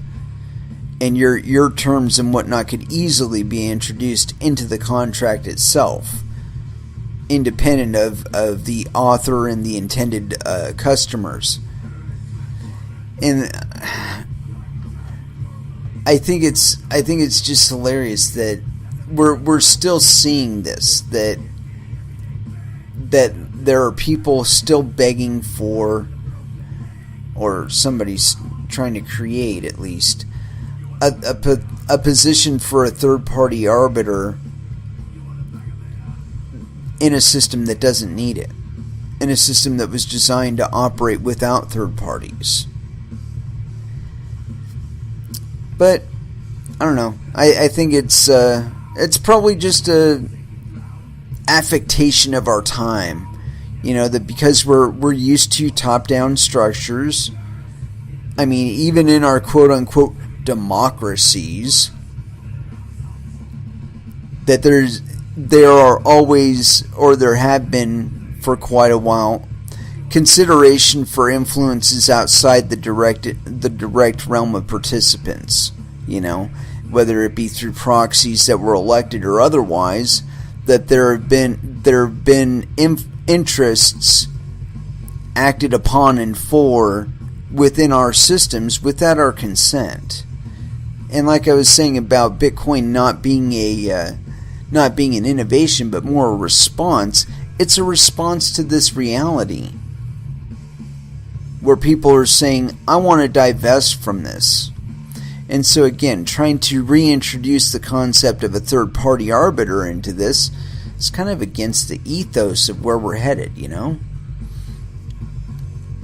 And I mean, and for the most part, I don't see that mentality being operational in the distant future. I think that with the tools that we have available and our ability to sequester our own monetary value within our own payment systems, but still on a global scale, that changes the entire dynamic. Okay, that you and a group of people that you meet on Skype could have a trading group, a trading consortium among you, where you're transacting directly to one another via Skype, and then acting against the market as a whole amongst yourselves. In that kind of reality, where I could be talking to somebody in South Korea and doing Bitcoin transactions with them, doing Verge transactions with them, doing Dogecoin transactions with them. It doesn't matter. It's like part of the utility of cryptocurrencies that we can do that. You know, I could have a friend on like Google Hangouts or whatever. We could have like 6 friends in there, and we could have a little exchange amongst one another. And I'm sure that such a thing exists right now. You know, where people are just showing each other their fucking public addies and flipping coins back and forth between one another based on market movements that they see on like Bittrex and shit. Completely unregulated, completely disconnected from every regulatory utility out there. And if there ever comes a time where Google hammers down on that and they make like QR codes indiscernible via their video feed or whatever, then that traffic will just move to another protocol where they're not as fucking willing to stymie that shit. And that's just the reality of the world we're now living in. And it's sad that some of us still want to try and live in the 18th century when the kind of control structures exist where you can actually regulate global capable cryptocurrencies in the top-down manner that we do with central banks, it's going to go away. It's pretty much done already. It's just a matter of time for it to catch up on to the consumer market, for it to be translated into the global lexicon for the average man. Anyway, it's about time to close it out. And as usual, I do have a new ending song for us, a last dance, if you will, plotted and planned. But we will be back on Monday, 8 p.m. to 11 Pacific Standard Time. And I'd like to thank you all for your listenership. I certainly appreciate the support. You can catch this episode without the music up on my YouTube channel. At some point, I'd really like to change that. I'd like to include the music and make it to where the bands get compensated and I get compensated and everybody gets compensated. Everybody's happy. But until that time happens, they'll be songless up there on my YouTube channel. You can find me on Twitter, DJERock23. You can also find me on Facebook, Frank Dashwood. Also in IRC. I haven't gone to Telegram. I have been in Slack. I will probably re-download Slack again and be in that Slack channel with y'all. And so until Monday, I want y'all to trade safe. I want you to do your homework. I want you to watch out for your bunghole, because nobody else is going to do it for you. Thank you again for your listenership. And so our last dance for the evening will be Fear Factory, New Breed. Thank you again for listening, and you all have an excellent, excellent weekend.